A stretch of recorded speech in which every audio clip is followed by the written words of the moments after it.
125 बिला अमेन्डमेन्ट जामारोब्ला जोंनि बिटिसिआव माबोरैहाय डेभेलप जागोन एबा बिटिआरआव माबोरैहाय डेभेलप जागोन? दा 125 एमेन्डमेन्टनि बाथ्रा बुंदों बे बिराद इम्पर्टेन्ट आरो इयुथफ्रा बेखौ मिथिथारनांगौ।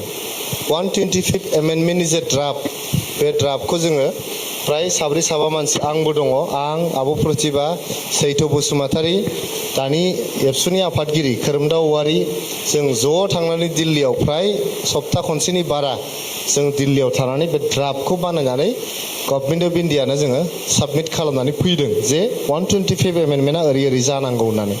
गोबां दं बेयाव बिराद गिदिर भलुमिनास माबा जों कन्फिडेन्सियेल डकुमेन्ट बे दाबो शेयार खालामथ'नो हाया बेखौ, खिन्थु बाव मेजर मोननै जिनिस दं बेखौ नोंसोर मिथिना लाथारनांगौ। फार्स्ट जिनिसा जाहैबाय 125 एमेन्डमेन्ट जायोब्ला जोंना बिटिआरआवहाय मोनसे डिलिमिटेसन जागोन।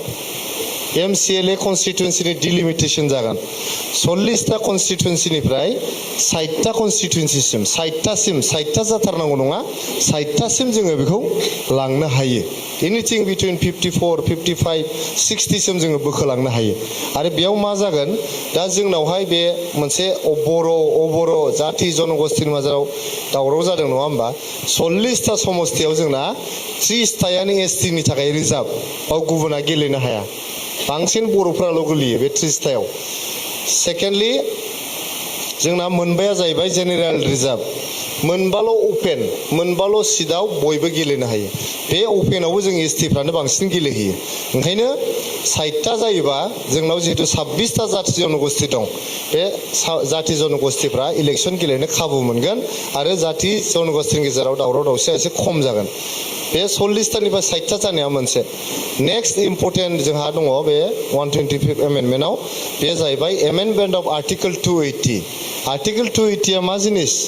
आर्टिकल 280आ जाहैबाय सेन्ट्रेल गभर्नमेन्ट आरो स्टेट गभर्नमेन्टनि गेजेराव जे बाजेटखौ रानो, फैसाखौ रानो, बिनि आर्टिकल बियो। बे आर्टिकल 280 आवहाय फाइनान्स कमिसन दानायनि प्रभिजन दं। सेन्ट्रेल फाइनान्स कमिसन आरो स्टेट फाइनान्स कमिसन। दा बे सेन्ट्रेल आरो स्टेट फाइनान्स कमिसनावहाय काउन्सिलनि सोमोन्दै जेबो मख'नाय गैया। काउन्सिलनो फैसाखौ बोरै हरगोन बोरै हरा, बबेनिफ्राय फैगोन, बिनि जेबो मख'नाय गैया। जायनि थाखाय काउन्सिलफ्रा सेन्ट्रेल गभर्नमेन्टनिफ्राय डाइरेक्ट थाइसेबो फैसा मोना। जा स्पेशल पेकेज बेबो स्टेट गभर्नमेन्टआवसो हाबग्रोयो, स्टेट गभर्नमेन्टनिफ्रायसो जोंनाव फैयो। गतिके जोङो डाइरेक्ट फैसा मोना। बिनि थाखाय मा जायो, आं मिडियायावनो बुंखाजोब्बाय, नोंथांमोना खोनाबाय जागोन, मिडियायावबो खोनाबाय, जोंनि आसामनि बाजेटआ 2,40,000 crore थांनाय बाजेटआ 2,40,000 crore बाजेटमोन। जोंनि बिटिआरआव गोदान गामि हाबनायजों जाबजों 13% पपुलेसन दं।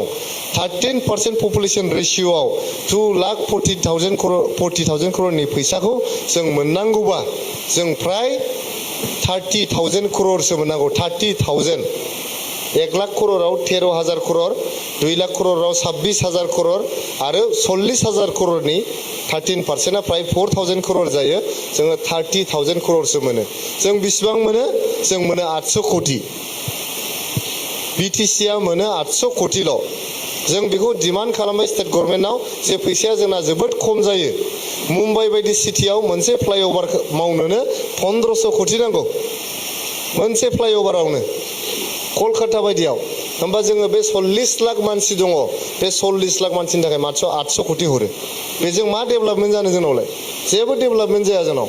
ओंखायनो जेखे पार्टियानो सरकाराव थाया मानो जोङो बे आर्टिकल 125 एमेन्डमेन्ट जायोबा जोङो जुदि 30,000 करोड़ मोनोब्ला गोबां मावनो हागोन। दा बिसोर फैसाखौ हरा। मानो हरा? बिसोर बुङो नोंथांमोननि इमप्लयिनि सालारिखौ जों हरजोबो। मास्टारनि बेथन, केरानिनि बेथन, चौकीदारनि बेथन, अफिसारनि बेथन स्टेट गभर्नमेन्टआ हरो। बे नंगौ, खिन्थु जों हिसाब खालामनानै नायबाय जोंनि बिटिआरआव जेसेबां गभर्नमेन्ट इमप्लयि दं बिसोरनो सालारि होनो थाखाय बोसोरसेयाव 2,500 कोटील' नांगौ। 2,500 करोड़। 2,500 करोड़ प्लास 800 करोड़ बेसेबां जायो? 3,300। जों मोननांगौमोन 30,000 करोड़, जों मोनबाय बेसेबां? 3,300 करोड़। स' प्राय 27,000 करोड़नि लस जागासिनो दं जोंहा। 27,000 करोड़। आरो जों मोनसे फैसा मोनबावो, बे फैसाया जोंनि खाथार। बे जाहैबाय आर्टिकल 275। बयबो फरायनांगौ फंबायमोन बिनानावमोन बेफोर जिनिसखौ। आर्टिकल 275आ मा? गुगोलाव दा नाय।